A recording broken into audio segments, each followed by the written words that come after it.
What's up, everybody? Welcome to Presence of Mind. I'm one of your hosts, Greg Miller, alongside my amazing duo of co-hosts, Khalif Adams and Alana Pierce. Alana, how are you?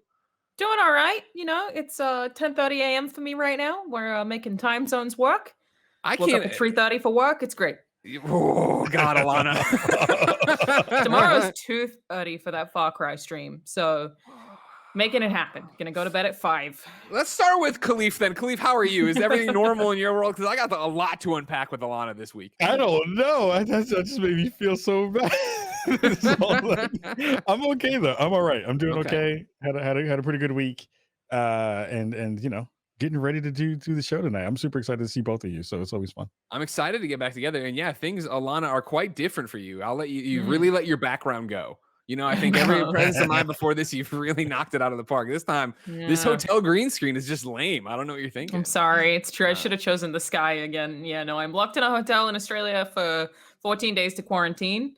I was saying before the stream, I've had really bad asthma, which is very frustrating. But otherwise, being locked in the room, I am totally fine. I got video games to play. Sure. E3 kind of started this week. Sure did. Like, they check in on how we are mentally, which is actually really nice. You get 2 phone calls from nurses every day, and they're like, how are you mentally? Do you need to talk to someone? And I'm like, totally fine. I just would love to be able to breathe a little bit better. But I can imagine that is affecting your mental health, and I want to dive deeper into that. But before that, this might be your first time watching Presence of Mind, ladies and gentlemen. So let me tell you about this show. It's a partnership between Kaiser Permanente and Cloud9. Each and every other week, we come together on a Thursday to talk about mental health in the gaming space. If you don't mind, I'll crack the actual tome here of Presence of Mind and say, the Presence of Mind bi-monthly stream series is an interview-based program on Twitch that addresses topics affecting gaming community members, including managing stress, prioritizing self-care, and building resiliency. Alana, it sounds like everything we've talked about in every episode of Presence of Mind till right now, that toolbox we talk about, you must be using in this hotel room.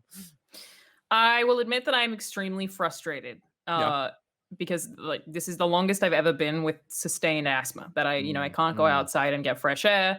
I can't change the room. I suspect it's a combination of allergies, dust, and harsh chemicals, because this is a COVID hotel, which means they're probably cleaning everything very harshly. Sure. I can generally only use organic cleaners to make sure that my lungs don't try to suffocate me from the inside out. Sure. So I'm very frustrated, and I am very unhappy. It is an ongoing waking up and not being able to breathe again is really frustrating. But I would say, accepting that this is the reality of the situation I'm in is probably helpful. Like, I'm not trying to claw the walls down and okay, here's how many days I have left. Here's what I'm going to do to occupy my time in the amount of days that I have left. Here's what I can do to try to breathe better, which for any asthmatics who don't already know, caffeine helps. Taking a really hot shower and letting the steam just get into your lungs. Sometimes I just sit next to the hot shower so that I can breathe in some steam. And there are periods of the day where I'm kind of okay. Like right now, it's kind of okay, but it definitely is frustrating, and it's a lot of talking to people about it, being open about the fact that it's very frustrating, but also knowing that the light on the end of the tunnel is getting to see my family for the first time in 2 years. So. And I have to imagine, as you're getting closer and closer to that day, actually getting to see the family, that's got to make it easier, I would hope. Or is it getting harder? What is it? Is now at the end when it's so close and you're just so ready to be out of this asthmatic territory, this thing that's making it worse for you? I think that my family's almost insulted that I keep being like, I just can't wait to get fresh air, dude. I cannot wait to breathe in some of that good air. That's going to be so nice for me. I'm allowed to check out at an absurd time, and I'm going to do it immediately just to go for a walk and get the air. Sure. And then I won't see my family for several hours after that. And they're like, well, but you're going to see us too. And I'm like, yeah, that's good. But the air, though. It definitely is a light at the end of the tunnel, and they call me every day. So and that network feels very real. It doesn't feel too far away. It's definitely been very helpful, but mostly playing a lot of Mass Effect out here. Understandable. And a good thing to do. Yeah. We have a whole show about mental health I want to get into, but I love talking to you a lot as you're going through this right now. My other question would be, how is this schedule affecting you? You're talking about waking up at 3:30 in the morning, right? To start, then now it's 10:30 and you're closing out your day. But that means that your family and the rest of Australia is just waking up. Like, are you sticking to American hours? And then when you get out, are you going to switch over to Australian hours? I'm planning to stick to American hours, but I've most days I start at 5 a.m. There are some where I have to start at 3 or 3:30, but mostly it's 5, which is 12. So my colleagues all just know that I start a little bit later. Okay. That I actually really like and intend to keep up because it means that I am awake just before sunrise, and I see sunrise every day, which is actually kind of lovely. The one weird thing is that people keep making fun of me in any team meetings that we have because you can see that it's black and then it's getting slightly lighter, and then I have the harshest sun imaginable on my face. Like there's a spotlight and I look like I'm an angel. So I'll often turn my video off and then go close the blinds for that part. And they just like keep being like, you look ridiculous. Yeah. You're like, I know. I'm aware just leave me you're alone. seeing it. Yeah, but I'm liking that schedule. And it's also kind of what I've been doing is breaking my workday up into chunks, which I work from basically 5 to now, and then I'll have like a 4-hour break where maybe I'll like, have lunch, workout, stream or something, and then I work again at nighttime. So I've broken my day up into 2 parts, and that's been like lovely for me, really. It's the flexibility of that is very cool because I'm really only working the 5 hours that overlap with my colleagues. But yes, intending to stick to it. My family's going to try to be flexible around me. But thankfully, they're all already really old and wake up at 5 a.m. anyway, so it should be okay. Khalif, how is your dual life work schedule affecting your mental health? And I'm not even making a joke. You work a regular job and then you go out there and kill it on the content creation thing for Spawn on Me. How are you doing right now? I'm okay. Like literally right before we started the stream, I was literally doing another stream for charity. Yeah. So it was, and then doing my day job before that. So it's always an interesting kind of like balance of all those things together. I'm drinking lots more coffee. I'm finding out that caffeine really doesn't affect me in the way that I hoped it would. I was like, man, I really want this thing to kick in, and it doesn't kick in. No, this isn't your first time. Like you drink coffee all the time, though, right? This isn't like something you're trying. Okay. You're just immune to it. Then I'm there too. Where it used to be, oh man, you drink that cup of coffee, you feel it. Now it's like, give me 4 more. Let's keep going. I'm just like, this is doing absolutely nothing to me right now. Like it's not keeping me awake. It's not making me get that little boost that I get. But it is really interesting to kind of like consistently think about how to balance all those things out and also have a lot of good energy for the projects that are coming up and doing all that kind of stuff. Like I'm debating right now for actually after this if I'm going to do the normal show because all the gaming news in the world is hitting today for some strange reason. So we'll see. Will crash out after this and just go to sleep, but then we'll see. But it's always busy. I respect that. Always busy. Of course. How are you, Greg? How are you doing? You're about to be a dad. Is that scary? No, it's thrilling. It's exciting. I can't wait for it. But it's also, talk to me when we're a little bit closer, right? We just hit 21 weeks today. The baby is the size of a banana. A medium banana is what to expect when you're expecting. App was telling Jen and I this morning. And so you guys both know our lives, and obviously anybody watching this who's a video gamer know our lives of it's the next big release. It's the next big event. And so right now it's like, as Khalif said, right, today it was Horizon, it was Dying Light, it was Sonic. Right? And then you look ahead and tomorrow we're playing the developers of Knockout City and then Far Cry tomorrow and then it's E3 and it's like I got a few other goalposts to get to before I get to the actual kid part. The baby's just another E3 announcement in the grand scheme. Yeah, I was gonna say brand new release. Exactly. But I did want to say also your set is looking very good. Thank you. Yeah, of course we moved another stressor for this life and having my wife be pregnant. Yeah, we moved about a month ago, a little over. So yeah, this is the second show from here. It's getting there. The Superman symbol looking good. Yeah. The Proton Pack over there looking good.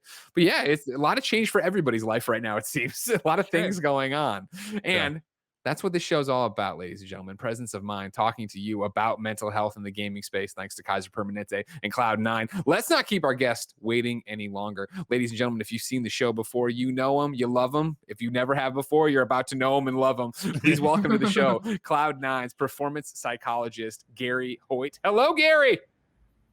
Hey, guys. Hey, good evening. Yeah. How are you doing, Gary? How are you? What's going on in your life, Gary? We've done our updates. I don't with COVID, we don't really have, thank goodness it's a weekend because it seems like the way the days have been going, but I could actually say that I'm glad tomorrow's Friday. It's been a pretty busy week, but I enjoyed listening to you guys and everything going on in your life. So it's pretty interesting. Thank you. And that's definitely what I want to talk to you about, Gary. You've been on the show before, but you're usually on in a panel format. We were supposed to have I Will Dominate on tonight, but sadly, he's under the weather and couldn't make it. So we get you, Gary, to ride along with us for the entire show. So what I want you to do is, for once and for all with us, is to talk about this. What is a performance psychologist? What do you do with Cloud9? Well, so I'm trying to orient myself in the screen there, so I'm not sure what's going on. Don't play the screen's game. That's how you lose. If you try to do it, you'll lose. Okay, I'm gonna sit still and let somebody else. Cloud9 will move you. In a second, you'll see yourself drag over, and there you go. Okay, start moving me. So I can't move any further to their side. So what performance psychology? I'm by trade, I'm a clinical psychologist. So by foundation, do a lot of work with patient care and so forth. Worked in lots of clinics and hospitals, part of my career. But a performance psychologist really looks at how do I take the behavioral principles of psychology and how do I think about optimizing performance. So a lot of the work that I did in my prior kind of career was about team building, about communication, about really optimizing teams and individuals for really high stakes environments.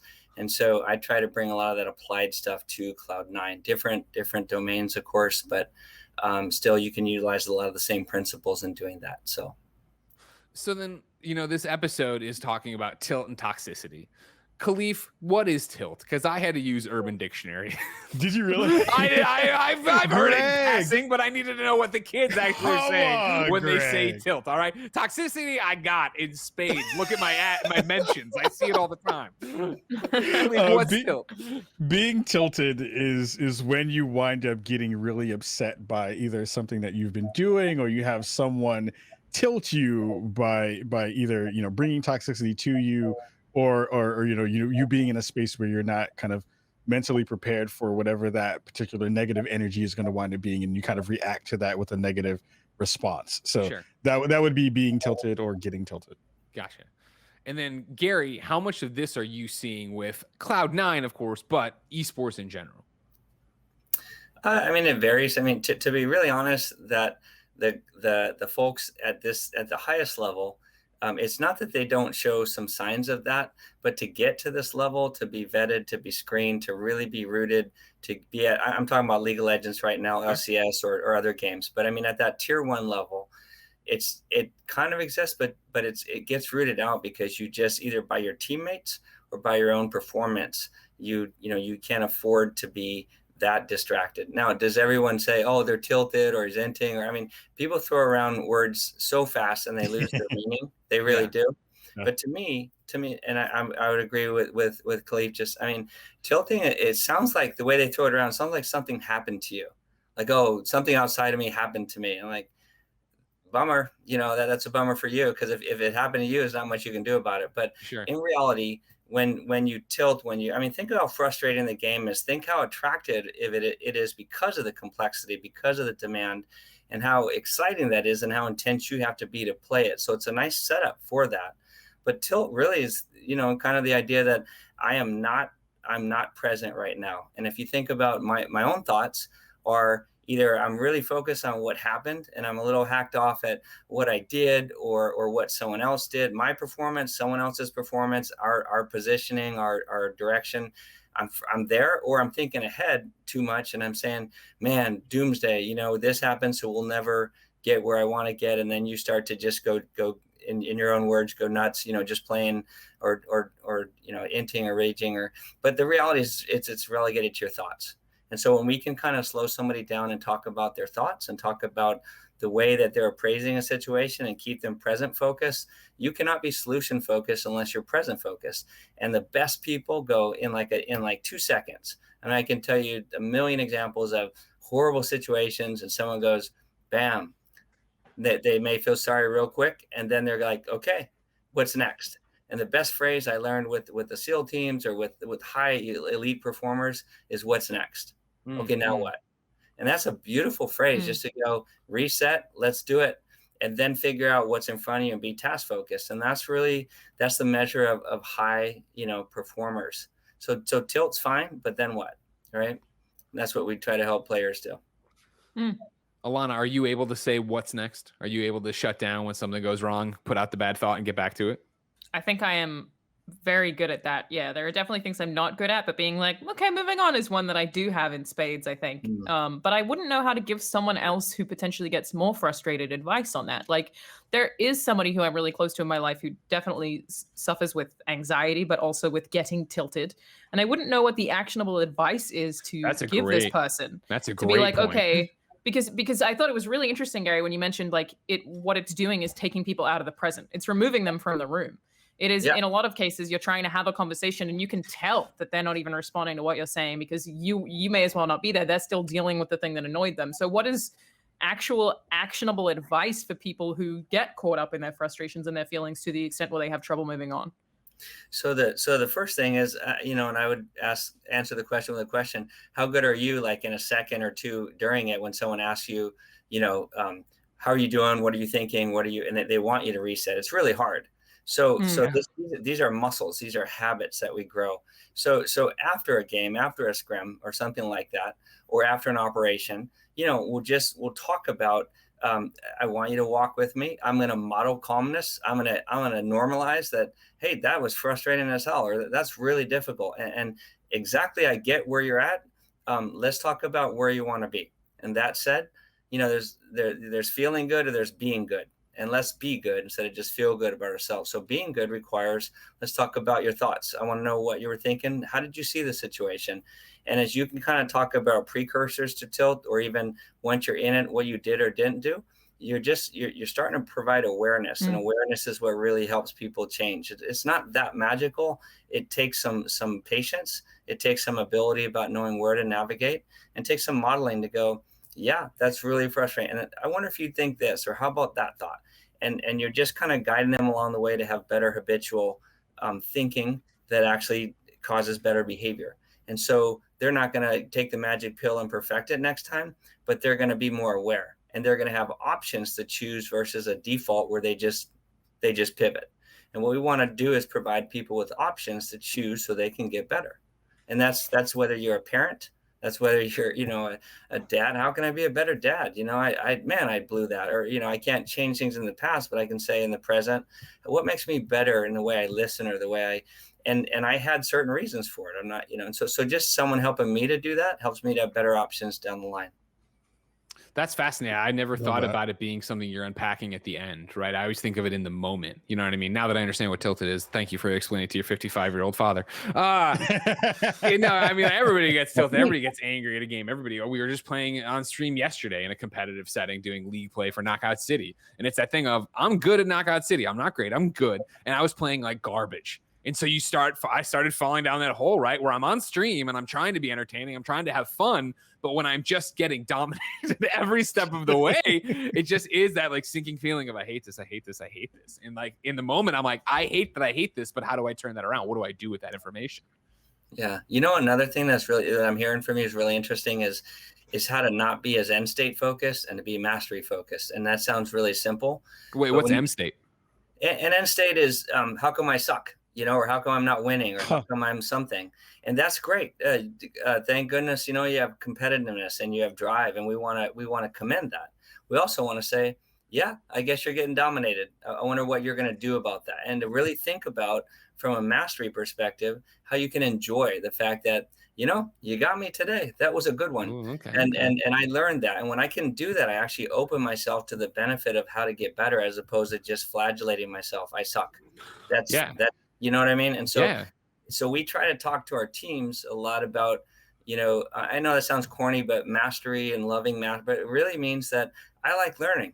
And if I work with let's say a surfer, and it's like, when that wave knocks him off or something like that, he should be saying something to the effect of, it's not me against the other guy, it's me against these waves. And my ability to think, you got me. That was a good pressure. I didn't see that coming. I fell. Okay, good. I'm better for that. What's next? And that sounds like almost too hard, but if you kind of do those type of mantras and you stay about how to be mastery focused a little bit, it just helps you learn. And by the way, oh yeah, I'm getting better, by the way, which is what I wanted in the first place, right? See, this is the thing. You just blew my mind, because that's how I feel when I play Returnal.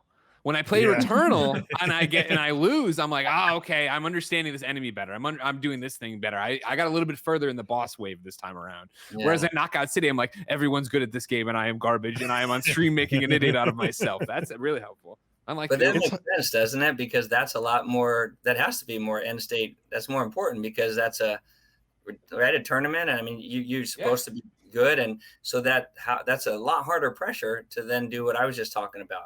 So it's almost sort of resetting yourself before it starts, because that's a tough thing.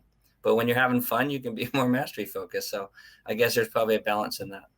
Yeah, it's always hard to kind of balance out circumstances from actions too, which I think is always a part of that equation that you're always trying to balance as well. As, 100%. like how much of this is the thing that I'm trying to do and me not necessarily getting there versus what are the surrounding experiences or surrounding circumstances that are putting me in this position where I'm not, being my most optimal self or being able to kind of get to that space that I can succeed in that moment. Do you find that the folks that you're giving that advice to when you're having those conversations are parroting other folks's they're modeling after other people that they're seeing, or do you feel like they are having more trouble getting to that space because of them not necessarily having tools in their toolbox yet? Is it something that they're kind of struggling with when you find that at this kind of level of competition? I would say it's probably a little bit of both, because like even right now as we speak, we have a huge variance and experience in one of our teams I'm thinking about. Super veteran, super well known globally, super brand new. And so, you kind of have people who are watching other veterans and so forth in terms of how to get better and how to model better.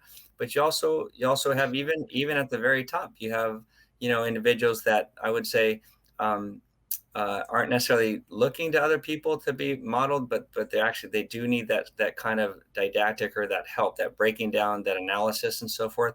This doesn't quite answer your question, but if you look at some of the greats that I just use football as an example, and Tom Brady and the quarterback, and people talk about, well, you must have extra stuff, the genetics, sure, all these different things, but that guy loves to learn. And he loves to win, and he loves it. And I can tell you, 15 of them, or you think of teams. And I used to talk about the New Zealand All Blacks or rugby, or just people cultures that really love to grow and to learn. And there's lots of books written on that with the Hall of Fame coaches and so forth. But there's something about that you learn from modeling, but you also need to be a person that's self-aware and looks to learn, not just how I blew it, but looks to learn. I wonder how I get better at this craft. And I think that's what keeps it fun for Tom Brady or, Michael Jordan, famous for that. Lots of those things. But I don't know if that answers, but there's a huge variance in how people learn, and even in our teams that I think about. Do you think that's at the core, though, what you were just talking about for them? Like there's a difference in it, but are the greats, you're talking even about getting to this level, right? To be on the Cloud9 level, to be on this league level. Are you seeing people who go home and immediately play the game, even if it's not practice or for competition, or go home and watch tapes of their own performances or watch tapes of other people who are doing things? I do see that, and I love that, and I applaud that.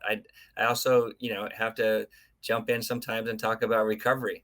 This is such a cognitively demanding, intense game. It's just so information dense, and you think about the focus and the attunement you have to have. And so I'm wondering where you let your brain recover. One is obviously sleep. And so, I talk on sleep. So I want the grinder. I want the people, but I also want the people that really respect the ability to recover. And the tier 1 athletes, usually the biggest issue for them, because they are at tier 1, is the recovery issue.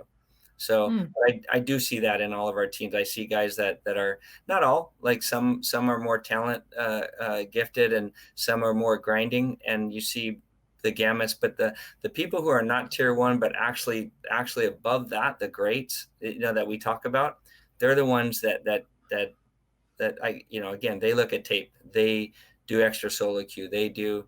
And so there's just something to that.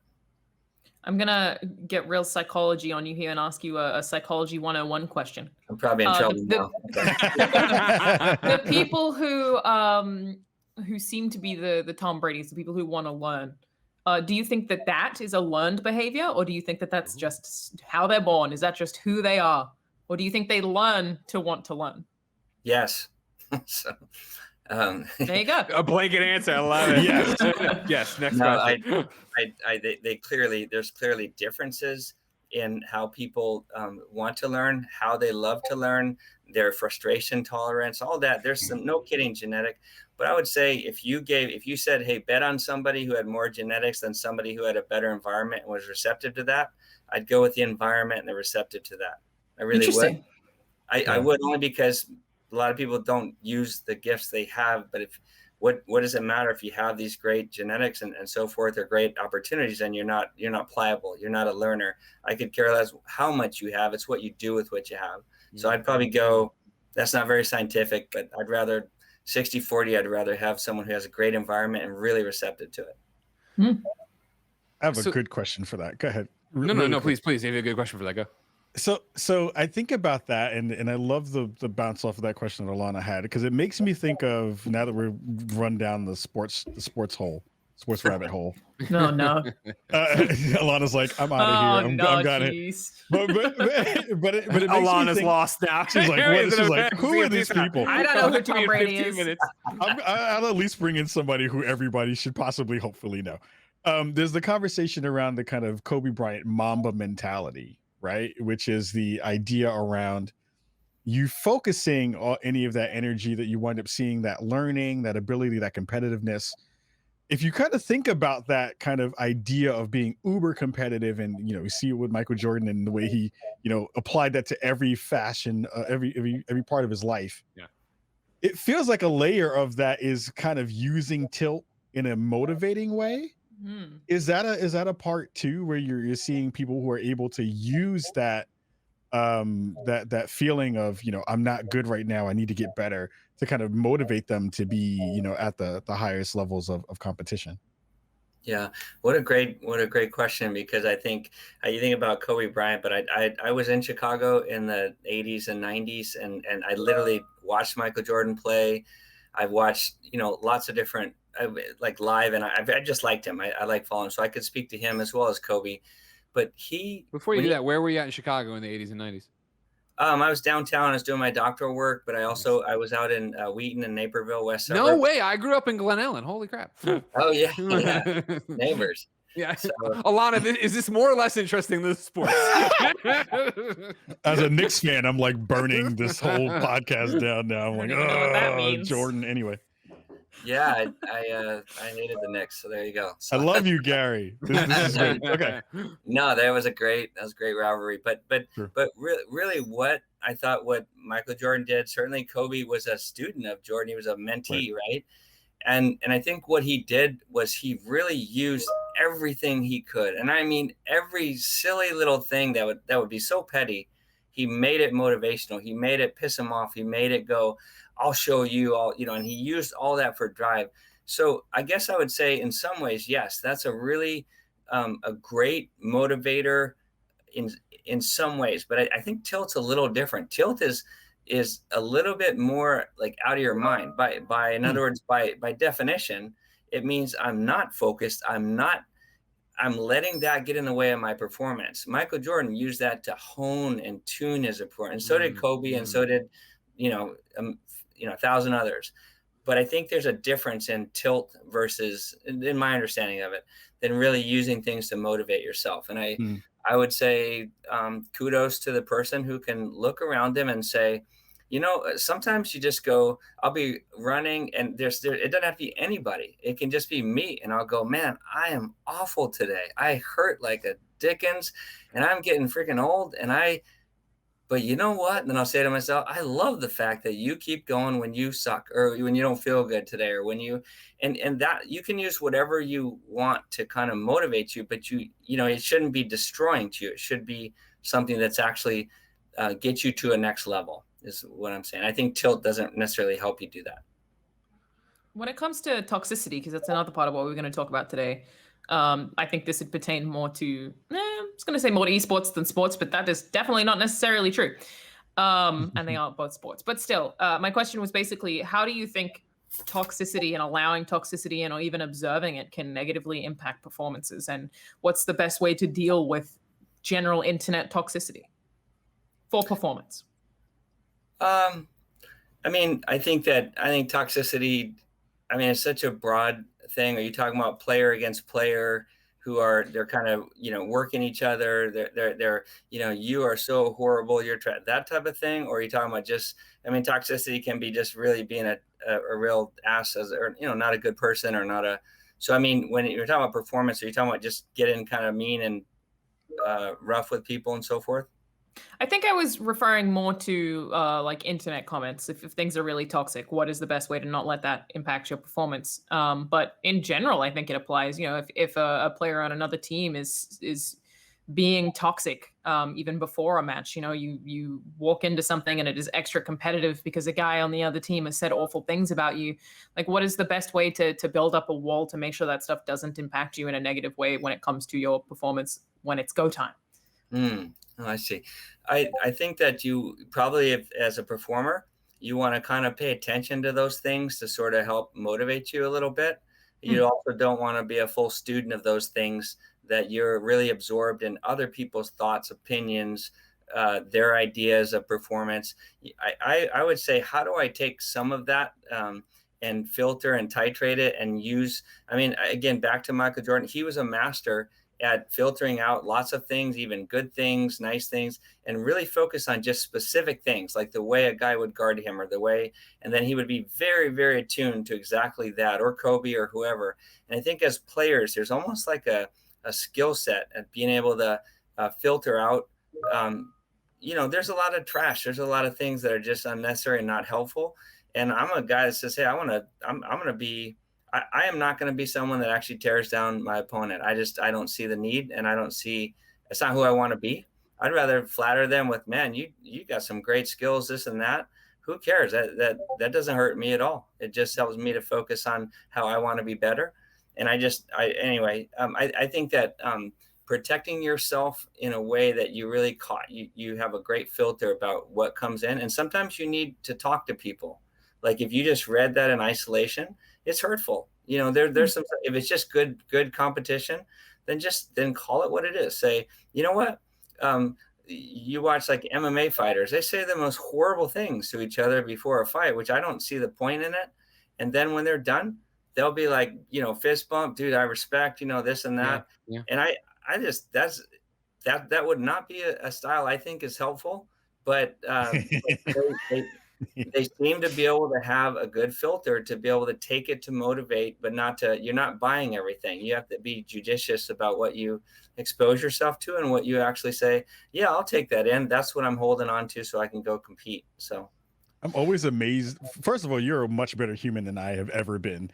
Because I'm way more, I'm like, I want to beat you in every form of fashion and I don't care. You're a much better sport than I am. But it is really interesting to see how people compartmentalize those parts of themselves in that way, in that moment too, because literally they'll go from punching each other in the face to going and giving each other a hug right after that to say, good match and that kind of stuff.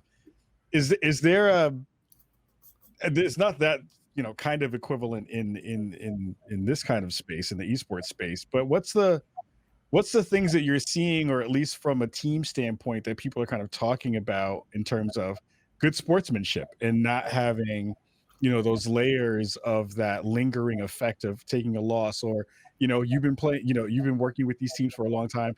There are rivalries that build up over years too, where you're seeing a lot of the same folks kind of play each other over these amounts of times. Is that also kind of the history around people who have been in the space together for so long, kind of interacting with that and adding tilt to spaces too? I think that I haven't been around that long. I mean, just it still feels really short to me, but I do think rivalries, I'm understanding them more and more, at least in the esports space, but I think they're good. I also think it's a real problem. Honestly, I think it's foolish, a real problem to denigrate your opponent. To just come out like I'm as competitive as it gets, Khalif. But I just want to focus on not the other person, and I want to focus on how I'm going to perform. And I don't know, that's me, I guess. But I learned a long time ago with I was with the SEALs 10 years as their force psychologist. I did a lot of work with them, and combat infantry, Marines. And I've learned a long time ago that you're kind of foolish often you're dead. You don't make it when you really think that it's about limiting what you think the capacities are of your enemy. You don't have to focus on them or your opponent in a way that you give them all the power, but to really lose the blind spots makes you vulnerable. And that's real time, no kidding, life and death stuff. So this is sports, right? But I don't think it's that different when you work really hard at focusing on how to, if you just want to get them off their game, I guess that's a little different, and that's fine too. I think most players realize that's part of the genre, the fun of it, because you can compartment like MMA, we're respect and all that, but I just, it's not my thing. But I do see that with rivalries. I guess my point is I do see with rivalries that it's really good to jab and really get up for certain rivalries. I think it's poor to have really disrespect. And we use that word about respect. It doesn't mean that I have to, roll out the red carpet for you. I'm not. But it means that there's going to be some respect for where you're at, how you got where you're at. But you're going to actually earn our, you're going to earn our respect in the way that the way that we play. We're going to be solid. We're going to be respectable. So we do talk about loyalty, respect, and honor and things like that are kind of corny. But actually, that's not corny. That's good. That's good. That's a cornerstone. Get that tattooed on your shoulder. Yeah. No, well, I think that actually helps players to these are, they're younger adults too, right? And so they're learning this. There's a lot of life and life lessons in this stuff. And so it's not just about winning, it's about growing as young men or in women in some of our teams. So I think that's also important to keep in mind. All right, so two things. Number one, we're getting rated by Vienna. That's what I was going to say. Thank you very much. I'm hosting this episode, Alana, all right? You open the hotel mini bar at 10:30 a.m. your time and kick your feet up, all right? So thank you for the raid, Vienna. If you didn't know, of course, this is Presence of Mind. Love it. Every other Thursday, Alana, Khalif, and myself show up here to have a conversation on Cloud9's channel with Kaiser Permanente, all about mental health in the gaming space. You should check it out. Today, of course, talking about being tilted and toxicity with Gary here, who's the performance psychologist over on Cloud9. And that's where I want to go with the question. We're talking about Greg, I have something really important to say. Oh, sorry. I'm breaking news from Australia. I just wanted to address that on a stream recently, whiwhich was for Stop AAP I Hate from IGN. Yeah. I may have spent an extensive amount of time being maybe a little bit toxic to kind of funny. See, you say a little bit, but I don't think it's a little bit when you left your Discord's room to come into our Discord's room and make fun of us every time we died. Which was against the rules. I did, yeah. There was one time that Nick tried to push me off the side of the map, and he failed. He himself fell off, and I immediately went into their Discord and was like, "Oh yeah, is that what happened then, Nick? Is it?" But I feel like that for someone who is not generally competitive, I'm not very focused on winning. I am a person who is very focused on being better, learning. Like I'm not very like I need to win. My strategy is always I just want to learn. That actually made that experience way more fun for me. So having a fake toxic rivalry that we're kind of talking about here meant that I was getting more competitive and I was more invested in my friends winning and I was more invested in that team losing, which made the experience overall feel like more positive for me. I was paying more attention to people's plays because I was like, we got to get Snowbike Mike is too good at this game. We got to get him out of here. Somebody has to do something about his strats, which overall for me was like something that, you could perceive as toxic. And I did have some comments in the chat of people being like, she's so mean. But I was like, this made it a better time. Right. We've talked about toxicity and trolling in past episodes of Presence of Mind, right? And it is that idea that when everyone's in on the joke, when we're all having fun together, it also worked so well for us and you because obviously we knew so many people in your room, you knew everyone in our room, and then it was this idea of what we're talking about. It's this giant stream of what it was, 70 players, 64 some players. So it's like it made it easier to have cohesive little storylines with each other, right? Of like, we'll focus on beating the night team that Alana's leading, but if we can get to the finals, great, that's good enough. You know what? And as Andy was quick to point out, every time you came into our room, Andy would be like, yeah, are you still playing? And then you would immediately leave because you had already been eliminated. I could only come and talk smack because I had been eliminated. It was great. But Gary, we're talking about your role here, right? Performance psychologist, which I was, when we started doing Presence of Mind, learning more about Cloud9, talking with you, I was shocked that this existed. I didn't think this would be a role on an esports team, and that's probably my own ignorance for what's going on. My question would be is is your role so new to some players that they don't, it's not that they don't believe you, but they don't take it seriously at first? Like, are you coming to these players with tips and wanting to talk about stuff, and you've had people who are closed off because they've already obviously gone through the ranks to get to this place, that they already have their own thoughts on what mental health is and what tilting is, that they're not listening to you? Or is everybody open to it? No, that's a really great point, and something that I'd have to be just, quite sensitive to. Come into a new system, a new culture, right? Mhm. It's a whole ecosystem. And what do you think of when you think of a psychologist? You think of, broken, someone's not doing well. And so if I talk into a shrink or a psych, something's not good. So there's a natural kind of anathema, stay away, I don't want to talk. And so I think that my role in coming in has been to really absorb and to learn. To answer your question right, as direct as I can, heck yeah. It's a new ecosystem. It's hard to, but it's also blue water to innovate, to create, to think Sure. about, to really think about how to bring great value. And performance is performance. And there's different domains, but similar principles. And so my role has been to try to come in and really bring about principles of performance and be additive, to be value added before I'm fixing anything, to rather to say, these are ways that individually or as a team in our comms, in the way that we're interoperable, how we work together, in the way we have a culture. So think about elite performance culture. And culture is one of those things that you essentially, it guides the way you act, and you didn't even know all the time. You're not as conscious of why you're doing things. That's culture is critical in work performance. It's in a marriage. It's critical in race relations. It's critical in, pick anything you want. It's important. And so how do we bring a real performance culture, which has expectation effects, that has, this is not just what I do, but who I am. This is why I operate the way I do. So trying to grow a performance culture at Cloud9 has been really great. And kudos to Jack, the owner, who was really open to a more holistic, professionalized approach that we hadn't had in the past. And he's been amazing with that. Really receptive, and not only receptive, but also really promulgating that. So good on him for that. And the second thing is a culture, a performance culture that helps us to do things without always knowing why.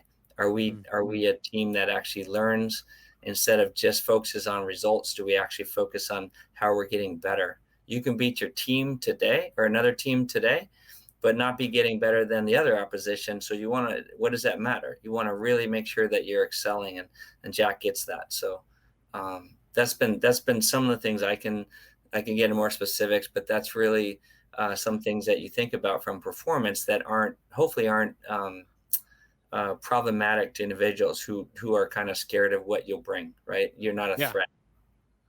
Well, yeah, if you want to get into more specifics, go ahead, because I already have the, all right, what next? Like, I've got that now in my head for when I lose at Knockout City next time tonight. When I lose, all right, don't worry about it. What's next? So, like, are there other things in your toolbox that you give the Cloud9 players that are like that are, I don't mean to say simple, nothing's turnkey in this universe, but things that are helpful for their mental health for dealing with this? I think this is a little bit of a funny way to say this, but if you really want to help somebody in a high performance culture, you don't want to just come out and act like, hey, you have a lot of arousal control or arousal problem. In other words, you're struggling with, you're anxious before a game or something. It's better to really come after a team with using, how do we talk about wellness? What are the ways that we really focus on being well and being great, and how that relates to performance? And by the way, you're being pretty preventive and preemptive, if you will, when it comes to some mental health. It doesn't mean that, depression is directly related to performance. I just mean it's a lot easier to talk about fatigue and moods and things like that and then leading into maybe feeling a little anxious or depressed or something like that. So using performance as a model and wellness, it's an easy entree to talk about life, talk about how things are going, the normalcy of, I'm burned out, I'm exhausted. We're 14 hours a day, and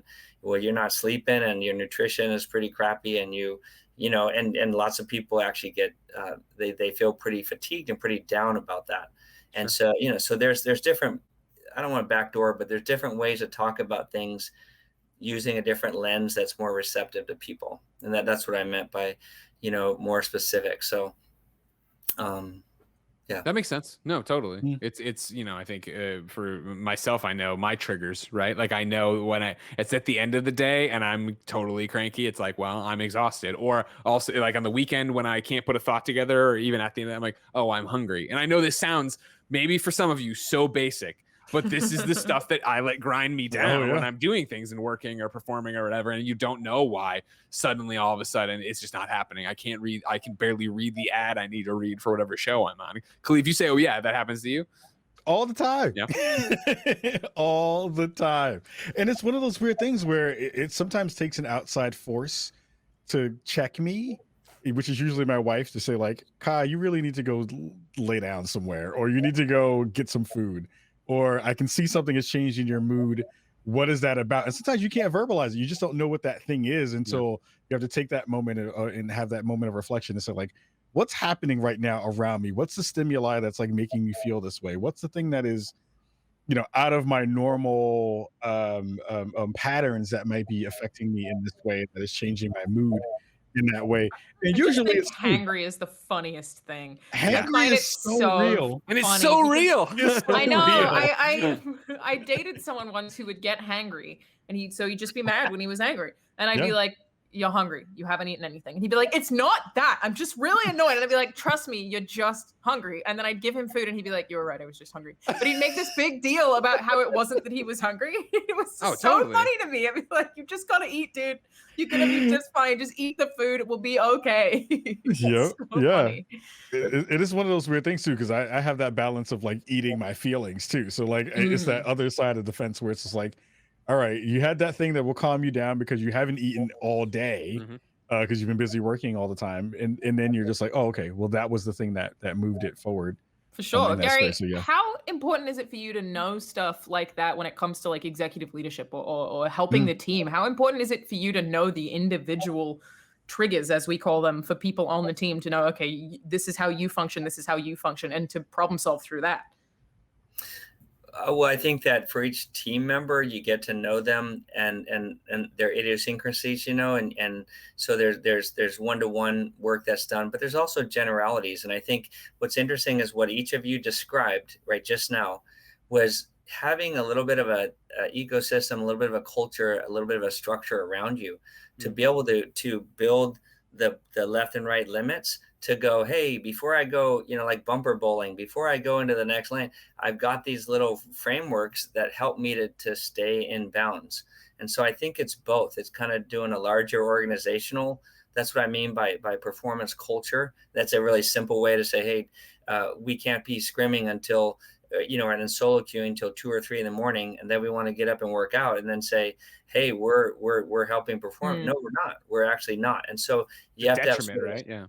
have a system a little bit in place to do that, but also then to know idiosyncratically or individually what each person has. Someone may be just saying, hey, I really, someone says, hey, in a group, I like to fight, meaning I like to communicate in a way that's really, aggressive and direct and candid. And others say, hey, I just really, that doesn't help me. It makes me want to just shut down and leave. And so that's where each person, you try to help them get to the right medium that works for the group, but also for them. So in that case, I might intervene with one in one way and intervene with another in a different way, right? Sure. And so that there's kind of an individual and a more, I guess you said executive, more organizational way to think about things, which a normal a therapist, if you will, or someone that coming in that really wants to teach about wellness, like meditation and all, that's really, really important. But you also hopefully can shape an organization. That's also a little different, and I think in some ways more helpful at this point with some of these tier 1 organizations. So you talked earlier about working with the SEALs and how performance is performance, right? Whether we're talking about life and death of SEALs, or we're talking about Cloud9 with gaming. Were the SEALs in the same boat as some of the Cloud9 people? Of like, you show up and they're like, "What are you doing? Like, why are you trying to get in my head, Doc?" Even more so. So yeah, I mean, because think about just a real quick background on these guys. They show up. They have to work through almost 13 months 6 months of what you call buds, which includes like Hell Week, and 6 months of just unbelievable physical rigor, and then another 6 to 7 months of all skill-based training. So 13 months. So they made it. Good on you. They a psychologist actually in the military can get them out of the military, right? Has the ability to administratively separate, or let's say that a guy is on a certain medication, and then it used to be, you can't carry a weapon on this medication or something. Like, it depends. So there's a lot of threats that you bring to an organization. And so for a long time, they have been really keeping psychology, psychiatry, and so forth out of it, because we don't need you to be looking into what we're doing. But over the last 20 years, we do things like assessment and selection, which is all the psychological testing. They run them through the gamut, but then we run them through a whole battery of tests. We sit, sometimes we select them for certain positions, or just to make it to certain commands. And so the more that psychology has been integrated, the more it's a value additive thing. And so we started things like human factors councils, which are, why are you waiting until people get something happens because they weren't taking care of business either for themselves or at home? Something happens, and then they're going to be not fit for duty, and then you lose people, and that's not very smart, right? So human factors council is a way to help commands to actually assess their people in a way that's resourcing, as opposed to like, we're going to find out what's going on so we can help you. We can say, of course you got stuff going on. This is a rough life. We'd be silly to say you're not. And then to actually help them get through to getting better. And so that thing has allowed psychology, psychiatry to kind of help them be better in what they do, and not to be a threat, but to be value added. So there's a ton of things that we would do as embedded psychologists, which means you're not at the hospital waiting for them when their good things go bad. You're internal. So I was an internal force level psychologist who would go on target with them and do things with them in their training. So that's what it means to be embedded. Yeah. Sure. I'm going to ask a question here that, again, might be my own personal bias or naivete. Talk to me about how you made this switch to coming over and doing performance for Cloud9. And then the question I would have, because I don't know how you got here. I don't know if you pitched it to them, but I would assume they came to you. And my question would be in the same way. I'm like, were the athletes and the SEALs like, what, get out of here, Doc? Were you ever like, performance about gaming, get out of here, gamers? How does that relationship work? I'm afraid to answer this because I did not see myself in gaming. Sure. I wanted to get out of the military. I thought I had the best job in the world. I was the force psychologist globally for the SEALs and all that. And I was there with them last 10 years. I loved what I did, but kind of like a moth to the flame a little bit. I just felt like I needed to, it's very meaningful to be involved, but when you're in, you're totally engaged, totally in. Sure. And I just felt like it was, I'm a good dad. I love that. And I'm a good professional, and I love that. And that's all. It's all I had time for, it seems like. So I just needed to make some changes. And I felt I didn't necessarily look into gaming, but it just fell into place, a referral. And I ended up talking with Cloud9 and Jack. And I just thought it was a great fit. And I love the idea of doing things with developing young men, young people, young professionals. Sure. Who are really great performers, but they're also growing up. And how can I do something a little bit lighter that's not quite life or death, and do things that feel not just great to me, but I feel like can be really value added in their lives beyond performance. And so that's really where my heart is, to be honest. I want them to be world champions. There's no doubt about it. I don't have any issue with doing everything I can for elite performance, but I also really would feel great about my, the career life to be able to develop people in a way that a lot of these life lessons are performance lessons, or vice versa. Mm-hmm. And when, we did a study like about habits, and when you talk to someone about communication as a team, and you're kind of passive, or you're kind of aggressive, or you're kind of, when you can help someone in that, guess what? That's going to help them in their relationships. It's going to help them in their future jobs. It's going to help them. And so lots of things I see we can do by performance can actually help better them as people. And I love that part with the SEALs. I just needed a little bit different kind of pace for me. And I have to imagine, like, even though you're working with the SEALs, there has to be so much emotional baggage to that. Because I remember when I was a reporter for a newspaper covering a whole bunch of stuff in Middle Missouri during the Iraq War, talking to soldiers and their families and all these different things at least once a week for a different story, and like that carried a weight with it, even though I was by no means directly involved. I can only imagine for you being there with them what that's like. I think that I mean, you really had to. You talked about compartmenting earlier, and you know, you had lost many good friends and many. You know, I mean, I was out in one area, and one day I was with a whole group, and then with them on a helo. The next day, their helo went down, and largest mass casualty in Special Forces history. And I was their friend, and then I'm in charge of the response, at least forward in Afghanistan. So, I mean, those are things you have to swallow. You know, I don't mean like it takes 2 seconds and then you say what's next. Like you know, we talked about tilt.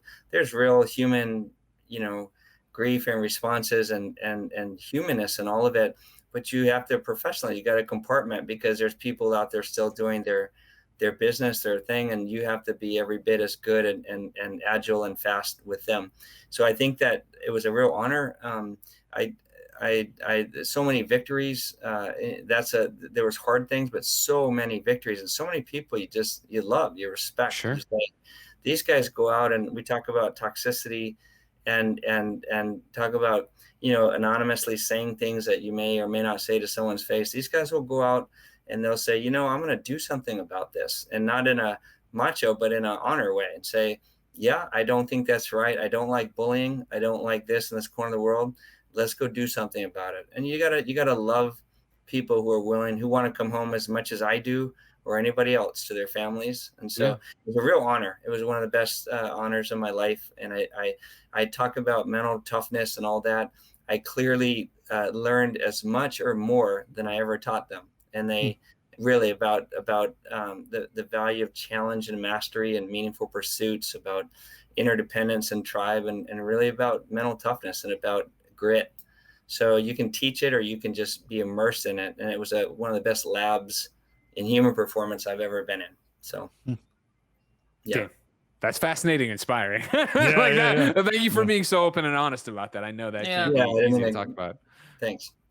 Ladies and gentlemen, of course, that is Cloud9 performance psychologist Gary Hoyt. Those are some excellent tips, Gary. Thank you so much. Again, I will continue with what's next from now on in the rest of my life, hopefully, when I start to get tilted. Ladies and gentlemen, though, if you need your own tools in your toolbox, your mental health toolbox, of course, don't forget Presence of Mind is here on twitch.tv/Cloud9 as part of this partnership with Kaiser Permanente each and every other Thursday.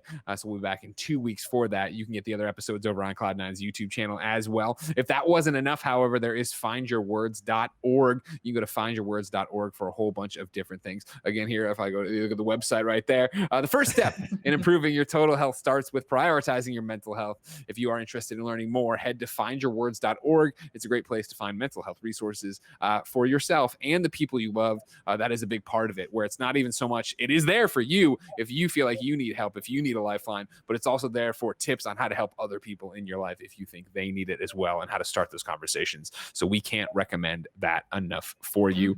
On top of that, there's an interactive video to help you learn about how to find your words. It's at findyourwords.org/presence of mind. We've been talking about it for multiple shows now, because if you went over there and you do it, you can still go do it, of course. You learn about new tools in your toolbox for mental health awareness and stuff, but you also had the chance to win a secret lab chair. But guess what, Jack? It's over. We have winners. It's over. It's drum roll. Alana was going to do it. She could tell all of our Australian friends. I was doing my best. No, ladies and gentlemen, we have the winners here. Here are the winners for the Secret Lab Titan Gaming Chair giveaway. It is Jeffrey Solid Sheep, Andrew Heron, Daniel Bertini, Terrence Dorman, and then Levivua Chandler. You, of course, if you were one of those names, not you, the person, if you were one of the people who just won, of course, you will be getting an email from Cloud9. You'll have 72 hours to respond before you are said, you know what, no more chair for you. And then they take the chair and they just get rid of it. I don't know what they're going to do with it, but that's what they're not. You can still get it. Someone else is going to win the chair. Exactly. So someone else gets the chair. It's over. I'm sorry.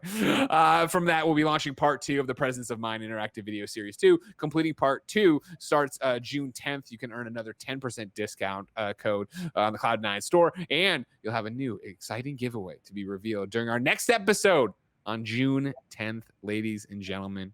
If that's not enough, ladies and gentlemen, we're all going to be real stressed right in the middle of E3. It's going to be a wild ride. Exactly. That's going to be my hotel episode. I will be down in LA recording E3, and that will be where I record from a hotel. On top of that, we have even more, ladies and gentlemen.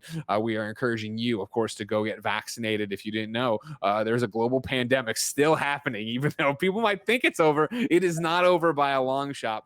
More than 160 million people in the U.S. have received at least their first dose of the COVID-19 vaccine. The available vaccines are safe, effective, and life-saving. I am fully vaccinated. No big deal. Hold your applause. You did it. No, you really don't have access. It's fine. Thank you, Alana. Jeez Louise. Gary, you're on the list now, sir. I'm fully vaccinated. My mom's fully vaccinated for the first time in a year and a half, more than a year. December 2019. She's over there on the couch waiting for me to finish this show so we can actually hang out. She flew in today. Of course, if you are age 12 or older and haven't received your vaccination, you can text your zip code to 438829 to find a free vaccine near you. In many locations, no appointment is needed, and you can even get a free ride there and back with Lyft or Uber. Check it out and get vaccinated as soon as possible so we can all put this pandemic behind us. Hugs for everyone. Exactly. Tell your mom I said hi. Mom, Alana Pierce says hi. Word. She says hi. She said hi. Oh, I heard it. If you can believe it, Mom, Khalif and Gary said nothing. They didn't. That's not true. I said. You didn't say it on the show, so it doesn't count, Khalif. All right. Hi, Greg's mom. We're not going to pass it on. I'm not going to pass it on. Wow. Too late. You know what? Oh, I was muted. Hi, Mom. Get out of here, Gary. You know it's too late for that. Ladies and gentlemen, this has been Presence of Mind, Cloud9 and Kaiser Permanente's mental health show about video games. I've been Greg. That's been Alana. That's been Khalif, and that was Gary. Thank you so much for spending your hour with us. Remember, we will be back June 10th with a brand new episode on twitch.tv/Cloud9. But until next time, it's been our pleasure to serve you.